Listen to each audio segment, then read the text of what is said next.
अब आप जब उनके विधायक कार्यालय आप जाओगे तो आपका आधार कार्ड चेक किया जाता है। आधार कार्ड मीन्स मेरा मतलब यह है कि आप किस जाति से आ रहे हैं और किस जाति से आ रहे हैं और आपको किस तरीके से मोहरा बनाया जाए। नहीं, मैंने अच्छा नहीं कहा, क्योंकि मुझे नहीं पता उनके बारे में कैसा है, ये तो आप बताएंगे। लेकिन जो लोगों के बीच में चर्चा है, क्योंकि जब 2 बार कोई विधायक बनता है, वोट जिस आदमी को जनता देती है यही माना जाता है कि अच्छा आदमी रहा होगा। देखो सुरेश भाई, जब आप बेरोजगारी की बात कर रहे हो, आप रोजगार की बात कर रहे हो, चोमू इंडस्ट्रियल हब है, सरकार आपकी रही है, युवा हैं, उस दर्द को आप अगर यहाँ बता रहे हैं मुझे, ये दर्द आपके सामने भी आया होगा। अगर आप अपनी कॉन्स्टिट्यूंसी में विपक्ष के रूप में हैं, सरकार आपकी है, आपने कितने लोगों को रोजगार दिलाया और कितने लोगों को रोजगार दिलाने का प्रयास किया? बात है किरोड़लाल मीणा की। पहली बात तो बीजेपी वाले उसको नेता नहीं मानते अपना, बीजेपी पार्टी का। ये तो बड़ी विडंबना है कि वो राज्यसभा सांसद बन गए। उनके जितने भी उन्होंने मुद्दे उठाए, क्या किसी भी बीजेपी के नेता ने उनका साथ दिया? वो एक बहरूपिया नेता है। एक चीज़ मैं और बताना चाहूँगा, जयपुर जो ग्रामीण लोकसभा सांसद हैं, जो अपने आप को लोकप्रिय मानते हैं, अपने आप को स्टार मानते हैं, उनको कभी जमीन पे देखा है? कभी जयपुर ग्रामीण की जनता बेचारी तरसती है, कभी धरती पे उनको देखा है कि आज हमारे विधायक जो सांसद महोदय फला गांव में है, वो सिर्फ टीवी पे दिखेंगे? और अगर टीवी भी बार बार दिखाने की कोशिश करेगा तो फिर ये क्या करते हैं, सोशल मीडिया का सहारा लेना शुरू कर देते हैं। चोमू की बात कर लेते हैं। चोमू की जो विधानसभा सीट है, जब मैं कुछ अखबार के पन्ने पलट रहा था तो वहां एक पार्टी आरएलपी बड़ी तेजी से उभर के आई है, 40,000 वोट लिए उसने। बड़ा खतरा महसूस हो रहा है, और ये कांग्रेस के लिए ही खतरा है। नहीं, जयपुर जिले में एक विधानसभा क्षेत्र है चोमू, जहां से कांग्रेस पार्टी से 107 लोग कांग्रेस पार्टी के टिकट मांग रहे हैं। 107 में तलाश करने के बाद में एक जो कांग्रेस पार्टी से टिकट मांग रहे हैं, सुरेश यादव, आज हमें मिल गए। बातचीत करते हैं कि सुरेश, ऐसा लग रहा है जैसे आपके विधानसभा क्षेत्र में हर घर से टिकट मांगा जा रहा हो या फिर हर गांव से एक टिकट मांगा जा रहा हो। बिल्कुल ऐसा लग ही रहा है भाई। 109 लोग अगर टिकट मांग रहे हैं, दावेदारी कर रहे हैं, वैसे तो देखो ये कोई बड़ी बात नहीं है, क्योंकि लोकतंत्र है और लोकतंत्र में सबको हक अधिकार है टिकट मांगने का, तो सब मांगने चाहिए। लेकिन इसमें एक रीज़न और भी है। इसमें सबसे बड़ा रीज़न ये है कि अब मेरी चोमू जो है क्षेत्र, उसको लोगों ने एक गोचर भूमि बना ली, ताकि आसपास के जो लोग हैं ना, वो भी ये देखते हैं कि यार चोमू वाले जो लोग हैं बड़े बड़े हैं, बहुत सीधे हैं, जो मैंने किसान फैमिली के लोग हैं, तो उनको गुमराह करके हम विधायकी जीत लेंगे। बाकी ऐसा हुआ नहीं है कि जब भी चुनाव आएंगे ना, तब भी हम मेंढक की तरह बहुत से लोग आते हैं मेरे चोमू में, और वो चाहते हैं कि हम यहाँ से चुनाव लड़ें और विधायक बने। बाकी हर बार चोमू की जनता उनको उल्टे मुंह डालती है, हमेशा का रिकॉर्ड रहा है ये। और आज भी जैसे 2023 के चुनाव आ रहे हैं तो बहुत से लोग आ रहे हैं, जैसे आपने अभी आकलन किया 109 लोग आ रहे हैं, तो ये वो लोग हैं भाई। उनमें से आप ये पूछिए कि 5 साल आपके बीच सुख दुख दर्द में कौन रहा? आपके मुद्दों की बात किसी ने की? जब आपके साथ कोई अनहोनी घटना हो रही थी, उस समय कौन से वो लोग थे जो बीच में आ रहे हैं? तो उन लोगों का आकलन चोमू की जनता बहुत अच्छे से करना जानती है। आपके यहाँ से विधायक है रामलाल शर्मा, और भारतीय जनता पार्टी के अच्छे चेहरे माने जाते हैं। वो लगातार 2 बार से विधायक बने हैं। आप ही के पार्टी के भगवान सिंह सैनी यहाँ से कांग्रेस पार्टी के दावेदार हैं। 20 साल से मुकाबला इन्हीं दोनों के बीच में चल रहा है। आपको क्यों लगता है कि इन 109 लोगों में से भगवान सैनी और उनके परिवार को हटा दिया जाए तो टिकट मिलेगा? यही तो विडंबना है भाई। मेरे चोमू क्षेत्र की सबसे बड़ी विडंबना यही है।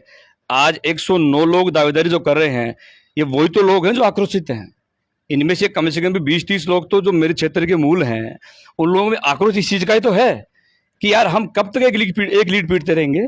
बराबर एक आदमी को आप 6 से 7 बार टिकट देते हो, और उसकी क्षेत्र में भूमिका ये रहती है कि जब आप या तो एमएलए बनते नहीं हो, या तो बनने से पहले क्षेत्र की जनता उसको नकार देती है। और अगर मान लो गलती से बन भी गए, और वो बनते कैसे हैं? मेरा चोमू क्षेत्र कांग्रेस का बहुमूल्य क्षेत्र रहा है, और कांग्रेस की विचारधारा वाले बहुत ज़्यादा लोग हैं, लेकिन उनकी मजबूरी से मान लो बन भी गए विधायक, तो सुनने में ये आता है कि आप अगर किसी मजबूरी लेके आप जाओगे, अगर किसी के दरवाजे पे जाके दरवाजा खटखटाओगे, तो जवाब ये मिलता है कि साहब तो दिल्ली गए हुए हैं, साहब तो यहाँ है ही नहीं। तो आप मुझे बात बताइए, क्षेत्र की जनता जिसको चुनती है भाई, कपड़े तो उसी के फाड़ेगी ना। जिसको चुनती है कपड़े उसी के फाड़ेगी।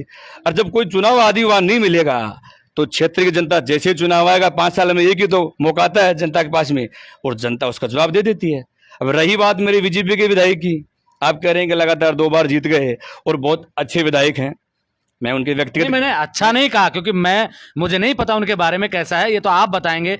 लेकिन जो लोगों के बीच में चर्चा है, क्योंकि जब 2 बार कोई विधायक बनता है, वोट जिस आदमी को जनता देती है, यही माना जाता है कि अच्छा आदमी रहा होगा। देखो महेंद्र जी, व्यक्तिगत तो सब अच्छे ही होते हैं, इंसान के कर्म अच्छे होने चाहिए, और कर्म इंसान के अगर अच्छे कर्मों से ही विधायक बनते हैं। हाँ, मैं उसी पे आ रहा हूँ, इंसान के कर्म अच्छे होने चाहिए।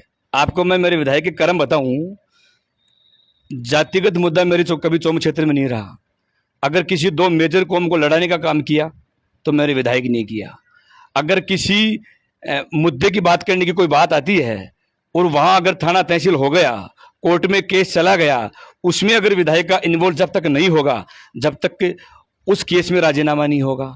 और मुद्दा सुनिए, मेरे क्षेत्र में 3 से 4 हजार कारखाने हैं, बहुत सी रिको इंडस्ट्री एरिया हैं, वहां पर कितने लोगों को आप रोजगार दे पाए? आज तक चोमू के क्षेत्र के जो लोग हैं, बेरोजगार हैं, आप कल्पना करके देखिए, 2.5 लाख की कॉन्सेंट्रेंसी होती है लगभग, और जिस क्षेत्र में 3 से 4 कल कारखाने लगे हुए हो, इतनी बड़ी जो इंडस्ट्री जो हब हो, और वहाँ के लोग भी बेरोजगार हो, और वहाँ का प्रतिनिधि जो चुना जाता है, जिनको प्रतिनिधि चुन के जनता भेजती है, और वो उनके लिए कुछ नहीं कर पाता। उनका एक ही मुद्दा है कि मैं भाई से भाई को कैसे लड़ाऊं, घर में 2 भाई हैं, उनको आपस में कैसे लड़ाया जाए, कैसे उनकी विचारधारा चेंज करी जाए। आप इससे बड़ी विडंबना क्या मानोगे? अब आप जब उनके विधायक के कार्यालय आप जाओगे तो आपका आधार कार्ड चेक किया जाता है। आधार कार्ड मीन्स, मेरा मतलब यह है कि आप किस जाति से आ रहे हैं और किस जाति से आ रहे हैं, और आपको किस तरीके से मोहरा बनाया जाए। आपके बड़ी अच्छी चिकनी चुपड़ी बातें उनसे की जाएगी, लेकिन उनको कैसे यूज किया जाए, उनके कंधे पे बंदूक कैसे रखी जाए, ये तमाम तरह के जो मुद्दे चल रहे हैं, इसीलिए हमारे विधायक बहुत अच्छे हैं। सुरेश भाई, जब आप बेरोजगारी की बात कर रहे हो, आप रोजगार की बात कर रहे हो, चोमू इंडस्ट्रियल हब है, सरकार आपकी रही है, युवा हैं, उस दर्द को आप अगर यहाँ बता रहे हैं मुझे, ये दर्द आपके सामने भी आया होगा। अगर आप अपनी कॉन्स्टिट्यूंसी में विपक्ष के रूप में हैं, सरकार आपकी है, आपने कितने लोगों को रोजगार दिलाया और कितने लोगों को रोजगार दिलाने का प्रयास किया? देखो महेंद्र जी, रही बात रोजगार दिलाने की, तो पहली बात तो ये है कि अभी तो मेरे को जनता जनार्दन का आशीर्वाद मिलेगा, और जब मेरे हाथ मजबूत होंगे और मैं इस काबिल हूँगा, तब तो इस मुद्दे पे बात करेंगे। तब तो मेरा रिपोर्ट कार्ड आप देख सकते हैं कि मुझे जनता ने चुना है, और इतने लोग बेरोजगार थे, इतने लोगों को मैं रोजगार दे पाया, चाहे वो प्राइवेट हो चाहे वो सरकारी हो। अब रही बात मुद्दों की बात, मैंने सरकार के आउटराइट होके भी हमेशा युवाओं की आवाज़ उठाई है, चाहे वो राजस्थान विश्वविद्यालय का काम हो, जब भी विश्वविद्यालय में पेपर लीक का मामला हो, विश्वविद्यालय में जब पेपर आरपीएससी हो, चाहे कर्मचारी चयन बोर्ड हो, जब भी एग्जाम नहीं करवाया जा रहा हो, डेट आगे बढ़ाने की बात हो, फॉर्म डेट आगे बढ़ाने की बात हो, मैं हमेशा हर मुद्दे पे आगे रहा हूँ। आप हर मुद्दे पे आगे रहे हैं, लेकिन कहीं युवाओं के मामले में, रोजगार के मामले में, पेपर लीक के मामले में बीजेपी के किरोड़ी लाल मीणा और आरएलपी के हनुमान बेनीवाल, यही दोनों सरकार से लड़ते भिड़ते नजर आए। हालांकि बीच में सचिन पायलट ने अपनी ताकत का एहसास भी करवाया, लेकिन उन्होंने जिस तरीके से कहा कि मेरे पैरों के छालों की कसम, वो छालों की कसम भी गायब हो गई। जो 3 मांगे लेके वो यात्रा निकाल रहे थे, वो भी खत्म हो गई। देखो, बीजेपी के जो मुद्दों की आप बात कर रहे हैं, पहली बात तो राजस्थान में बीजेपी है नहीं, राजस्थान की बीजेपी टुकड़ों में बटी हुई है। आप मुझे एक बात बताइए, एक भी ऐसा मुद्दा मुझे बताइए राजस्थान लेवल का जो बीजेपी स्टेट लेवल पे खड़ा कर सकी हो। एक भी सिंगल मुद्दा इनका नहीं है। ये जब भी जयपुर की राजस्थान की राजधानी में प्रदर्शन करेंगे, धरना प्रदर्शन करेंगे, इनके नाम मात्र की भीड़ नहीं आती है, इनमें फूट है। अब रही बात है किरोड़ी लाल मीणा की, पहली बात तो बीजेपी वाले उसको नेता नहीं मानते अपना, बीजेपी पार्टी का। ये तो बड़ी विडंबना है कि वो राज्यसभा सांसद बन गए। उनके जितने भी उन्होंने मुद्दे उठाए, क्या किसी भी बीजेपी के नेता ने उनका साथ दिया? वो एक बहरूपिया नेता है, जनता ने नकार दिया, लोकसभा और विधानसभा चुनाव में बुरी तरह हार गए। अब वो मुद्दों की राजनीति इसलिए करते हैं ताकि मैं लाइमलाइट में रहूं, ताकि लोग मुझे भूल ना चाहें कि यार ये कैसा चेहरा था और कैसा हो गया। ये गलती हमारी नहीं है, ये गलती बीजेपी की पार्टी की है। बीजेपी ने 25 सांसद हैं राजस्थान से, पता है आपको? पूरे के पूरे सांसद हैं, सारे सोए हुए हैं। राजस्थान के मुद्दे पे बात क्यों नहीं होती? जब भी संसद लोकसभा चलती है, राज्यसभा चलती है, वहां पे मुद्दों पे बात क्यों नहीं करते ये लोग? उनकी 2-3-4 मंत्री है केंद्र के, जल मंत्री है, कभी तक बात करी किसान मंत्री बना बैठा है कैलाश, कभी बात हुई? इन मुद्दों पे बात नहीं करते। जयपुर ग्रामीण की बात कर लीजिए, मेरी लोकसभा लगती है शिक्कर, शिवदानी सरस्वती मेरे सांसद हैं, जयपुर ग्रामीण से राज्यवर्धन सांसद हैं, अपने आप को बड़ा खिलाड़ी मानते हैं, जगह जगह स्टेडियम की बात करते हैं, खेलों को बढ़ावा देने की बात करते हैं। कभी नजर आया खेल? कभी स्टेडियम नजर आया? आप भी बहुत घूमते हो, आप भी क्षेत्र में, मुझे पता है कि आपकी ग्राउंड ड्रिविंग बहुत अच्छी है और सबसे खूबसूरती आपकी ये है। मैं आपको धन्यवाद इसलिए देना चाहूंगा कि आप गोदी मीडिया नहीं हो। आज भी पूरे देश में एक परसेप्शन बना हुआ है गोदी मीडिया का, उनसे लीक सेट के आप काम कर रहे हो। सही मायने में अगर देश का चौथा पिलर है तो वो आप जैसे पत्रकार हैं। अब मैं आता हूं बात राज्यवर्धन पे। अब सोच के देखिए जयपुर ग्रामीण में क्या हालात हैं। जयपुर ग्रामीण में एक स्टेडियम तैयार हुआ, एक स्टेडियम जो वर्ल्ड का तैयार हो रहा है और राजस्थान सरकार के देन, और चौक में स्टेडियम, क्रिकेट स्टेडियम बन रहा है जो भारत का 2nd नंबर का लार्जेस्ट स्टेडियम होगा। उसमें राज्यवर्धन की क्या भूमिका है? उनकी एक भूमिका जरूर आती है कि वो छोटे छोटे प्लेटफॉर्म पे अपनी वीडियो बनाते रहेंगे, पार्टी की जो है पार्टी के लिए पक्ष की बात करते रहे ताकि उनके मोदी के सामने नंबर बनते रहे और हमारे टिकट मिलकर चुनाव जीतते रहे। ये तो मोदी लहर थी और जयपुर ग्रामीण की जैसी जनता उनको वोट देकर मोदी के नाम पर को चुनाव जिता दिया। राज्यवर्धन की स्थिति बहुत खराब है। मेरा सांसद बाबा जी थे तब तक बहुत अच्छी बात है, मैं उनका सम्मान करता हूँ। सनातन धर्म में अपना साधु सन्यासी का सम्मान करना हमारा हक और अधिकार है। लेकिन जब तक बाबा जी थे अपने अखाड़े में, जब तक अपनी विश्राम स्थली पे थे, तब तक बाबा जी बहुत अच्छे थे। पहली बात तो बाबा जी को राजनीति करने का कोई मतलब ही नहीं है। क्या राजनीति के परपंच में पढ़ रहे हैं? पढ़ भी गए तो मुझे एक बात बताइए, उन्होंने 2-3 गांव गोद लिए थे। सांसद गांव गोद लेते हैं, चढ़ा एक गांव पड़ता है नीम का थाना में। मुझे हिसाब से इतना विकास हुआ कि वो पहले तो गोद में था, अब वो चल गया। सुध ही नहीं है उनको। उनको यही पता नहीं है चौमू विधानसभा क्षेत्र जो है कि सिक्कर लोकसभा में है। बाबा जी के दर्शन दुर्लभ हैं। जब आश्रम में बाबा जी बैठते थे कम से कम वहां भेंट तो होती थी। अब तो ये स्थिति है कि मोदी के नाम पे चुनाव जीत गए, दोनों की टिकट कटेगी। और दोनों की टिकट पार्टी नहीं काटती है तो क्षेत्र की जनता तैयार है और उनका बोरी बिस्तर परमानेंट पैक कर देगी। आपने राज्यवर्धन सिंह का नाम लिया, देखो उन्होंने स्टेडियम तो बनवाए हैं। हर साल जयपुर ग्रामीण खेलो महोत्सव के नाम से प्रोग्राम भी करवाते हैं। हजारों बच्चे पंचायत स्तर से उनके खेल में भाग लेते हैं। अब कहाँ है वो बच्चे? पंचायत स्तर में जिन बच्चों ने टैलेंट दिखाया, पंचायत स्तर पे, जिला स्तर पे जो लोग खेलने गए, और उन बच्चों का क्या किया? उन बच्चों को इन्होंने लोग ख्वाब पता क्या दिखाया था? आपको ओलंपिक में खेला जाएगा, मैं अंतर्राष्ट्रीय प्लेयर रहा हूँ, आपको जो है राष्ट्रमंडल खेलों में दिखाया जाएगा आपको। अरे वो प्लेयर तो बेचारे अभी स्टेट भी नहीं खेल पाए। इससे बढ़िया पॉलिसी तो राजस्थान सरकार की रही है जो ग्रामीण ओलंपिक पूरी दुनिया ने देखा। 60 साल का एक बुजुर्ग और एक मेरी माता पूरे खेल को इस तरह की भावनाओं से खेल रही है। एक 6 साल का बच्चा और 60 साल का बच्चा कबड्डी खेल रहा है। उसके बाद उन्होंने जैसे ही शहरी ओलंपिक लॉन्च किया और आज आउटर नौकरियां मिल रही है। ये राजस्थान सरकार की पॉलिसी है कि आउटर नौकरी लेके मेरे गांव गरीब मजदूर किसान के बच्चे आज खेल को कोटे से नौकरी कर रहे हैं। कोई एसपी बन रहा है, कोई डीएसपी बन रहा है, कोई सीआई बन रहा है, कोई एग्रीकल्चर डिपार्टमेंट में है। इन लोगों का जो खेल था वो कहाँ गया? आप रिकॉर्ड देखिए ना। जब पिछली बार ये मंत्री थे उस समय इन्होंने एक माहौल बनाने की कोशिश की थी कि मैं ये करूंगा, एक स्टेडियम बना दीजिए, एक खेल ग्राउंड तैयार कर दीजिए। कम से कम एक जयपुर NH 8 बीच से है, कम से कम एक NH 8 के आसपास ही स्टेडियम बना दीजिए। आप कम से कम अपनी पहल तो करिए। मेरे स्टेडियम तो है जयपुर ग्रामीण में। कहाँ स्टेडियम बताइए मुझे? जहां घोषणा करना अलग बात है, घोषणा तो मैं कर दूं, घोषणा तो मैं भी कर दूं। जमीनी स्तर पे हो सकता है कि जिस तरह के स्टेडियम की आप बात कर रहे हो उस तरह के ना हो, लेकिन स्टेडियम तो 8-10 बनवा रखे हैं। भाई मुझे एक बात बताइए महेंद्र भाई, स्टेडियम अभी गोचर भूमि को, स्वैच्छिक भूमि को, जो खाली जगह पड़ी है, अब ये क्या नाम, जो ग्रीन फील्ड की जगह है, उनको आप स्टेडियम कैसे बना सकते हो? उनको आप यूज कैसे ले सकते हो? और चलो उनको भी यूज कैसे ले जा रहा पता है आपको? वहां के जो ग्रामीण लोग हैं, जो वहां के युवाओं को गुमराह किया जाता है, उनसे बेचारों से मेहनत करवाई जाती है। उनसे मेहनत करवा के और वहां जब गेम होता है उस समय तो ये इवेंट कंपनी में काम करने वाले लोग हैं। आपको पता है बीजेपी की प्रोपेगेंडा बेस्ड पार्टी है, तो इनका क्या होता है, इवेंट कंपनी काम करती है। जब इनका गेम ये लोग करवाते हैं ना, तब तो वो स्टेडियम नजर आएगा। जब गेम चला जाएगा, भाई खिलाड़ी तो 24 घंटे का होता है, खिलाड़ी को तो लंबी प्रैक्टिस चाहिए। अब एक बार तो आपने गेम करवा दिया, लेकिन अब जो प्लेयर जो आपने छाटे हैं, जिनका सिलेक्शन हुआ है, जो प्रतिभा तराशी गई थी, अब वो ट्राई कहाँ करेगी? उनके लिए मैदान कहाँ है? एक मैदान का नाम बता दीजिए जो सांसद महोदय ने बनाया हो। अच्छा, एक चीज मैं और बताना चाहूंगा, जयपुर जो ग्रामीण लोकसभा सांसद हैं, जो अपने आप को लोकप्रिय मानते हैं, अपने आप को स्टार मानते हैं, उनको कभी जमीन पे देखा है?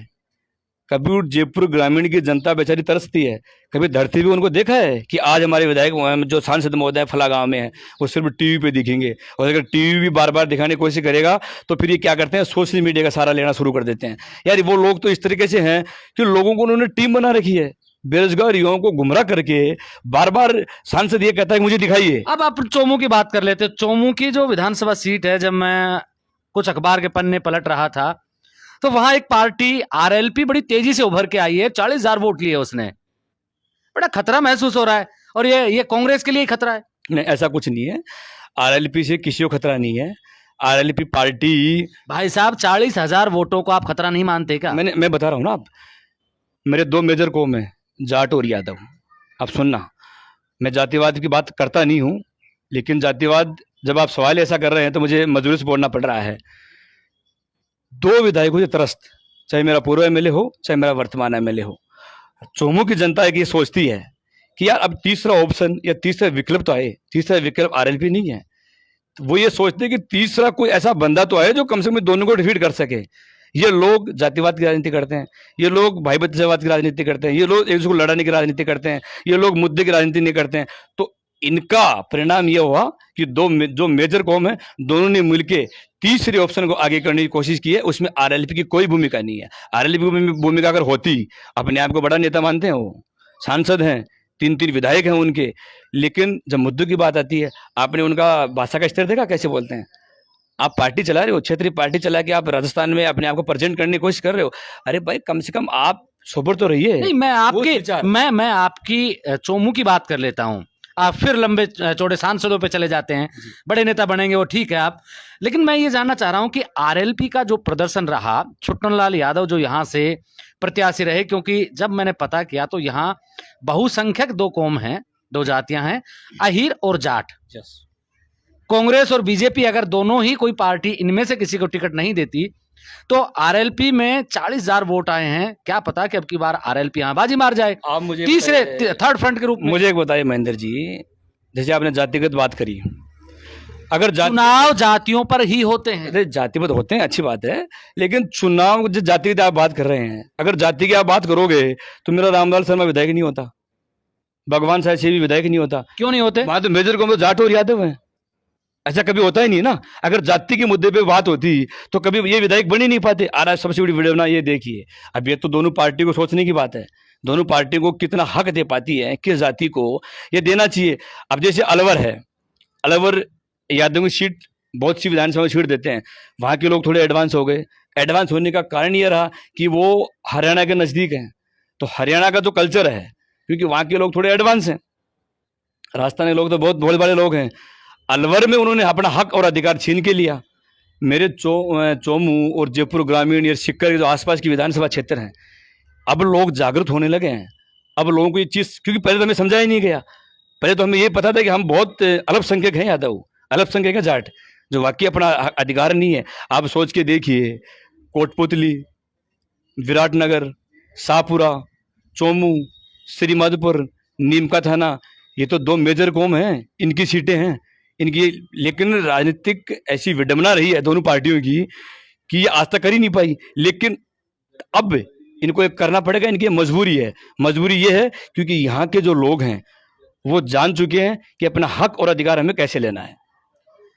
चलिए, तो दबाव की राजनीति आप लोगों ने भी सीख ही ली। लोग ये कहते थे कि अलवर एडवांस है, लेकिन अब आपकी बातों से लग रहा है कि हमारी तरफ एक कहावत है चोमू की कि चोमू के लोग बड़े भोले होते हैं। आपने एक बात कही, चोमू के लोग भोले होते हैं, बिल्कुल बहुत, तुम बहुत भोले हैं मेरे चोमू के लोग। मेरे चोमू को शिक्षा की नगरी कहा जाता है, मेरे चोमू को डॉक्टर की नगरी कहा जाता है। हाँ, डॉक्टरों से मुझे याद आया, मैं बता रहा हूँ भोले कैसे हैं। मेरे चोमू को डॉक्टर की नगरी, मेरे चोमू के मीठे फल और मीठी जो सब्जियां हैं वो पूरा जयपुर, पूरा अलवर, पूरा सिक्कर खा रहा है। और सुनिए मेरी बात, मेरे यहाँ हर तीसरे घर में एक डॉक्टर है। मेरे यहाँ जब भी राजस्थान में आरएस और आईएएस की लिस्ट आएगी, उनमें से टॉप 5 में से मेरे चोमू में से कोई ना कोई मेरा एक भाई होगा, इसीलिए बोले हैं। आप डॉक्टरों से मुझे याद आया कि एक परिवार के 3 डॉक्टर भी टिकट मांग रहे हैं। हालांकि वहां एक प्रोफेसर भी हैं, ये राजस्थान यूनिवर्सिटी के, शायद वो भी टिकट मांग रहे हैं। पढ़े लिखे तो बहुत टिकट मांग रहे हैं।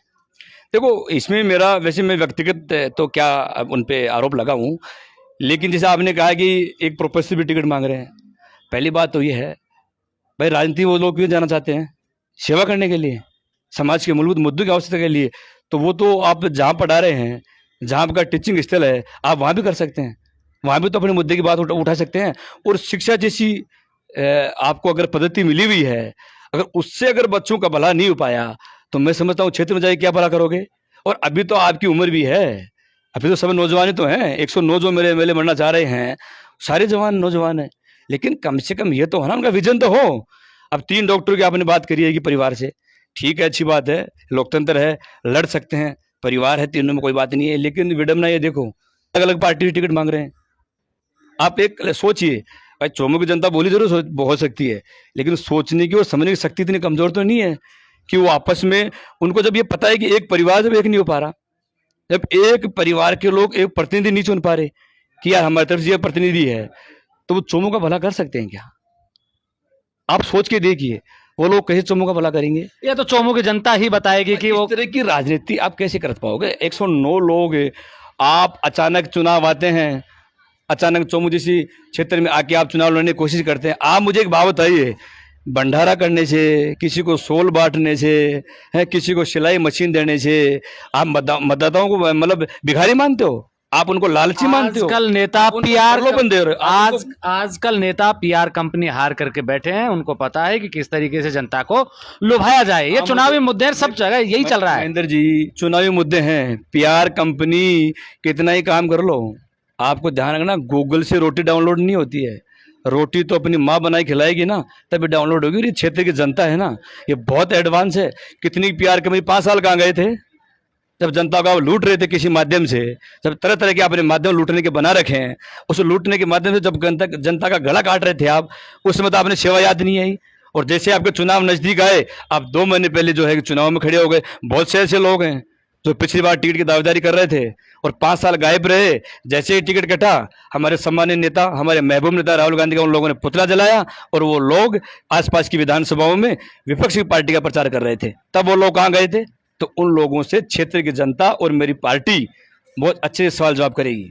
आपके चोमू में एक राज परिवार से भी एक महिला कांग्रेस पार्टी की दावेदार बनने की कोशिश कर रही है। राज परिवार जब आता है तो आम आदमी के परिवार सब छुप जाते हैं, उन्हीं को वोट देने लग जाते हैं। दिल्ली में बड़ा प्रभाव बताया जाता है उनका। आप किस तरीके से देख रहे हैं तो इसको? महेंद्र जी, पहली बात तो आपने एक राज परिवार के नाम लिया है। अब देश में राज परिवार कर रहा कहाँ है? ये राजतंत्र से लड़ाई लड़ी है पुण्य। आम दलित गरीब पिछड़ा जो लोग हैं, ये बहुत दिनों से वंचित रहते आए हैं, बहुत दिनों से इनको कुचला जा रहा था। तो राजतंत्र अपने खत्म किया है। ये लोकतंत्र है भाई। यहाँ अंतिम छोर पे बैठा हुआ आदमी देश का विधायक बन सकता है, देश का सांसद बन सकता है। तो ये जो राज परिवार जो वर्ड यूज किया है ना, ये बड़ा कुठाराघात वाला वर्ड है। ये हमारे गांव गरीब मजदूर की जो लड़ाई लड़ रहे हैं ना, युवा जो मुद्दों की बात करना चाह रहे हैं, उनके लिए बड़ा कुठाराघात है। और रही बात, आपने कहा कि राज परिवार की बहू जो है हमारे यहाँ टिकट मांग रही है, राज परिवार हमारा रहा है, सामान्य राज परिवार रहा है, सम्मान हम सब लोग उनका करते हैं। लेकिन क्षेत्र की जनता कम से कम मुद्दे तो चुनेगी ना। राज परिवार होना, जब भी राज परिवार आते हैं जनता मुद्दों को भूल जाती है। अच्छा, राज परिवार जब भी आता है मुद्दों को भूल जाती है। देखो मुझे एक बात मैं बताऊं आपको, चोमू राज परिवार घराना रहा है, सॉरी जयपुर राज परिवार बहुत बड़ा घराना रहा है। आपको पता है यहाँ की राजकुमार ने कितनी बुरी तरह चुनाव हारा था? बहुत बड़ा घराना रहा है। दूसरा उदाहरण और मैं दे दूं, झुंझुनू लोकसभा से आप जो राज परिवार और जो धनबल की बात करते हैं ना, वहाँ से टाटा ने चुनाव लड़ा था, घनश्याम दास बिड़ला। और टाटा जो अपने में बहुत नामी है, एक अंतिम घर पे गांव गरीब मजदूर का एक ऐसा कार्यकर्ता जिसने कम से कम 2.5 से 3 लाख वोटों से का चुनाव हराया था। तो ये चीज आप भूल जाइए कि राजतंत्र और बाहुबल का क्षेत्र है। जो जनता के बीच जनता के मुद्दों की बात करेगा, जो गांव गरीब मजदूर की बात करेगा, जो अंतिम छोर पे बैठे हुए व्यक्ति की बात करेगा, जनता को ये लगेगा कि यार ये अपना सा है, अपने के बीच से आया हुआ है। राजतंत्र को वोट देके आप क्या कर लोगे? आप चाहते हैं कि वापस वही राजशाही तंत्र हो, वापस वही राजा की कुर्सी लगे, जो प्रजा है वो नीचे बैठे हैं और वैसे ही सुनवाई हो? आप चाहते हैं? आप चाहते हैं कि उस दौर में अपन वहां जाएं? ये तो जनता डिसाइड करेगी सुरेश भाई, ना मैं डिसाइड कर सकता ना आप कर सकते। आप काफी तेज तर्रार युवा लगे मुझे, चेहरे से बड़े भोले से लगते हैं। आप मेरे साथ देख रहे हैं ब्लैक एंड व्हाइट सच। मैं महेंद्र यादव। जय हिंद, जय भारत।